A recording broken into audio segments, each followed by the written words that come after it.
সকালে পড়ার কেন থাকবে না?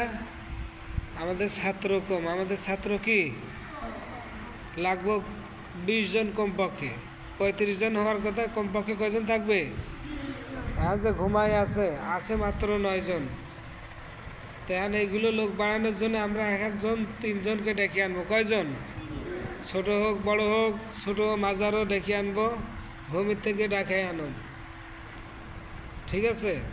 আর 7টার সময় কেউ ছুটি লইবা না, অনেক স্কুল আছে জায়গা।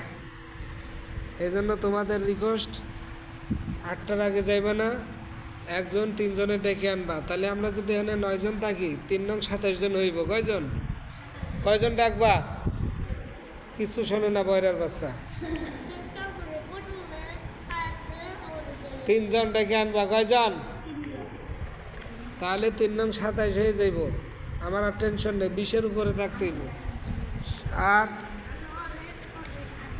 বিশেষ করে সরকার বাহাদুর জনাব তারেক রহমান সাহেবকে আহ্বান জানাই, যেহেতু আপনি ইসলামী ফাউন্ডেশন শুরু করেছেন আপনার পিতার থেকে এবং এর ইতিপূর্বে থেকে যেটা চালু হয়ে আসছে,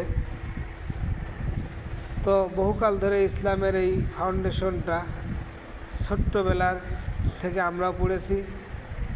সুবহানি মক্তব বলা হয়। এই মক্তবটা দিন দিন বিলুপ্তির পথে।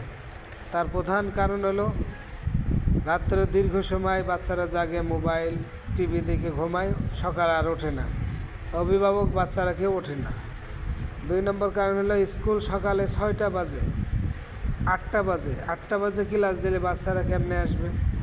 তো সরকার বাহাদুরকে উদারত আহ্বান জানায়, আপনি যদি ইসলামী ফাউন্ডেশনকে চালু রাখতে চান এবং ইসলামকে চালু রাখতে চান, তাহলে আপনার কাছে উদারত আহ্বান, আপনি অবশ্যই 9টার আগে যেন কোনো স্কুলের ক্লাস শুরু না হয়।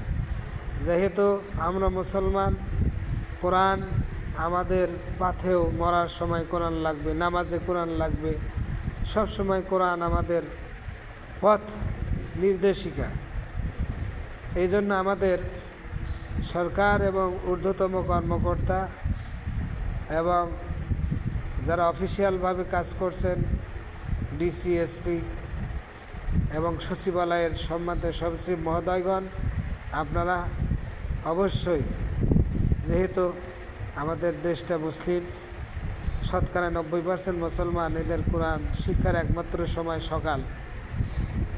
এজন্য যেমন সকালবেলায় যদি কেউ মূলা খায়, সারাদিন আর যাই খাক মূলার ঢেক ওঠে। বাচ্চারা যদি সকালে কোরআন শেখে, কালেমা শেখে, নামাজ শেখে, বাচ্চারা মদ, জোয়া, হিরোইন, নেশা ইত্যাদি করবে না।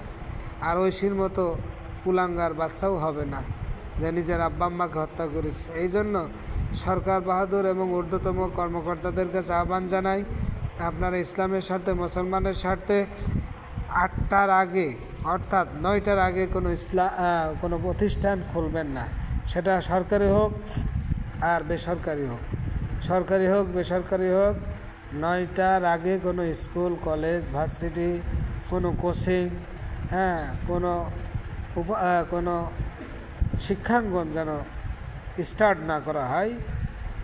আর যদি স্টার্ট করেনি, তাহলে ইসলামী ফাউন্ডেশনের ছাত্র, শিক্ষিকা, স্টুডেন্ট, শিক্ষার্থী কাউকে খুঁজে পাওয়া দুষ্কর হয়ে যাবে। আসসালামু আলাইকুম ওয়া রাহমাতুল্লাহ।